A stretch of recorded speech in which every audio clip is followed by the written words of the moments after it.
오늘 묵상할 말씀은 민수기 33장 50절에서 56절의 말씀입니다. 민수기 33장 50절에서 56절까지의 말씀입니다. 여리고 건너편 요단 강가 모압 평야에서 주님께서 모세에게 말씀하셨다. 너는 이스라엘 자손에게 말하여라. 그들에게 다음과 같이 일러라. 너희가 요단 강을 건너 가나안 땅에 들어가거든 너희는 직접 그 땅 주민을 다 쫓아내어라. 새게 만든 우상과 부어 만든 우상을 다 깨트려 버리고 산당들도 다 헐어버려라. 내가 그 땅을 너희의 소유로 준 것이니 너희는 그 땅을 차지하고 거기에서 정착하여라.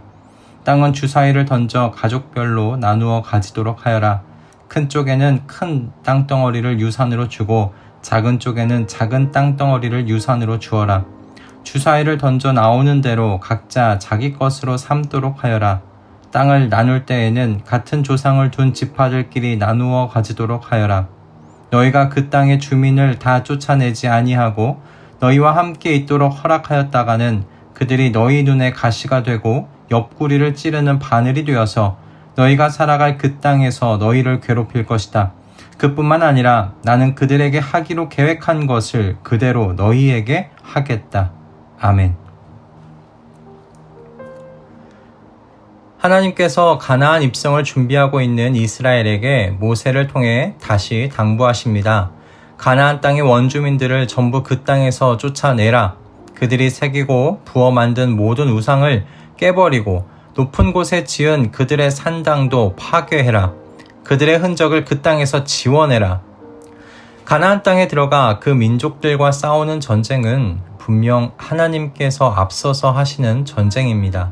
그러나 그들을 다 쫓아내기까지 끝까지 싸우는 것은 이스라엘 백성들의 몫이었습니다. 가나안 원주민들이 만들어둔 우상과 그들의 산당을 부수고 깨버리는 것 또한 이스라엘 백성들의 몫이었지요. 그것은 하나님께서 대신해 주실 수 없는 일이었습니다. 하나님께서 더럽혀진 그 땅을 정화하는 바로 그 일을 이스라엘의 손에 맡기셨기 때문입니다. 하나님께서는 이스라엘을 통해 죄로 더럽혀진 그 땅을 정화하시기를 원하셨습니다. 그것이 가나안 땅에 들어가는 이스라엘에게 두신 하나님의 뜻 가운데 하나였습니다. 그러니 이스라엘은 정화해야 할 대상들과 함께 사는 결정을 할 수 없습니다. 그들과 같이 지내면서 어떻게 그 땅을 하나님의 마음을 따라 깨끗하게 할 수 있겠습니까? 방을 구석구석 제대로 청소하려면 방에 있는 물건을 다 빼내야 하는 법입니다. 그래야 방을 청소하고 정리할 수 있지 않습니까? 하나님께서 과거 대홍수로 생각하는 모든 것이 죄뿐인 사람들을 심판하셨던 것처럼 지금 가나안 민족에게 이스라엘을 통해 똑같이 하시려고 계획하고 계십니다. 그러니 하나님께서 당부하시는 겁니다. 이 가나안 민족과 섞여 살지 말아라. 그들을 다 내쫓아라. 그들의 우상과 산당을 다 내버려라. 하나님께서는 그들과 함께 섞여 살게 되면 겪게 될 괴로움에 대해서도 말씀하십니다. 그들을 다 내쫓지 않으면 그들이 이스라엘의 눈에 가시가 되고 옆구리를 찌르는 바늘이 된다. 그렇게 이스라엘을 내내 괴롭히게 될 것이다. 그리고 결국에는 가나안 민족과 똑같이 된 이스라엘에게 가나안 민족에게 하기로 하신 대로 행하실 것이라고 경고까지 하십니다. 이후에 이스라엘 역사를 알듯이 그들은 가나안 민족을 다 내쫓지 않았습니다. 끝까지 싸워 쫓지 않고 중간에 멈추고 그들과 타협했습니다. 그리고 그 결과는 이스라엘 역사 내내 가나안 민족의 괴롭힘을 당하는 것이었죠. 결국 그들이 믿던 우상이, 가나안 민족이 믿던 우상이 이스라엘의 삶 속에 스며들어 왔고 몇 대가 지나지 않아 하나님 백성으로서의 정체성을 잃어버리게 됩니다. 그리고 마침내 이스라엘은 모두 다른 민족에게 땅을 빼앗기고 포로로 끌려가는 수치를 겪게 되지요. 하나님께서 오늘 이곳에서 하신 말씀 그대로 이루어지는 것을 앞으로의 이스라엘의 역사 속에서 우리는 보게 됩니다. 하나님의 백성은요, 빛입니다. 빛의 역할을 해야 어둠이 어둠인 줄을 압니다. 빛이 없으면 어둠은 어둠인 줄 모르고 살 수밖에 없습니다. 원래부터 세상은 이런 것이구나, 이것이 정상이구나 할 수밖에 없는 것입니다. 빛이 있어야 어두움이 드러나는 법입니다. 그러므로 이 역할을 하는 하나님의 백성은요, 어둠과 섞여 살 수 없습니다. 그런데 왜 하나님의 백성들이 자꾸 타협하게 되는 걸까요? 저는 그 원인이 하나님 나라 군사로서의 근성을 잃어버렸기 때문이 아닐까 생각합니다. 계속 싸우는 건 쉬운 일이 아닙니다. 지치는 일이지요. 포기하고 싶어지는 일이지요. 때로는 나보다 더 좋은 무기로 무장한 적을 만나 두려움 가운데 처하는 일이기도 합니다. 그럼에도 불구하고 하나님께서는 이스라엘 백성들에게, 하나님의 백성들에게 가나안 민족을 다 쫓아내라고 말씀하십니다. 계속 끝까지 싸우라고 말씀하십니다.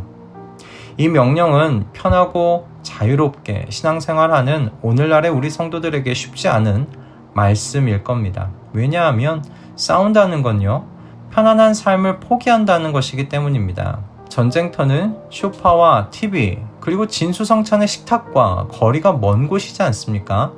그러니 싸운다는 건 편안한 삶을 우선순위에 두지 않는다는 의미이기도 할 겁니다.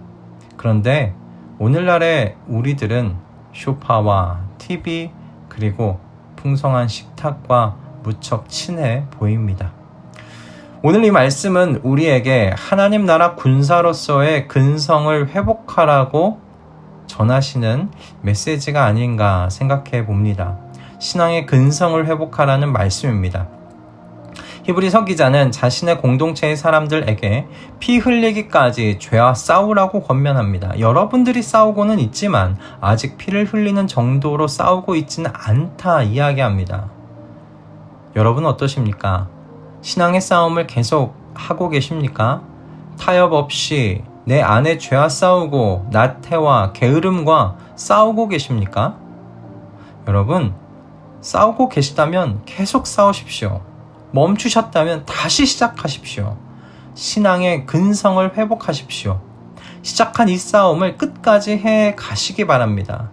내 삶에서 이 모든 것을 내쫓을 때까지 이를 악물고 싸우는 겁니다.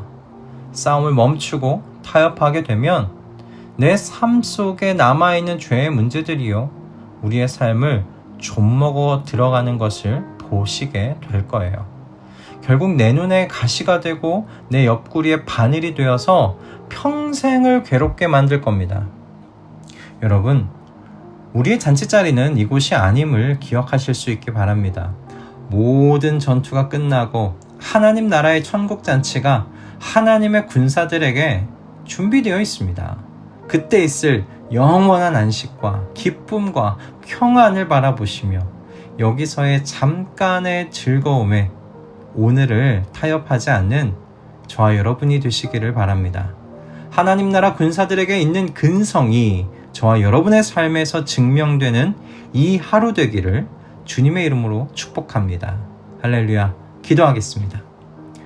주님, 내 안에 있는 죄와 이 세상에 만연한 죄의 문화와 계속 싸우기가 쉽지 않습니다. 그러나 주님께서 끝까지 싸워 내쫓으라고 하셨으니 저의 삶에서 죄를 내쫓기까지 싸우는 하나님 나라 군사의 근성 가지게 하여 주시옵소서. 타협하지 않게 하시어 내 삶에 남아있는 죄의 문제가 내 눈에 가시가 되고 내 옆구리에 바늘이 되지 않게 하여 주시옵소서.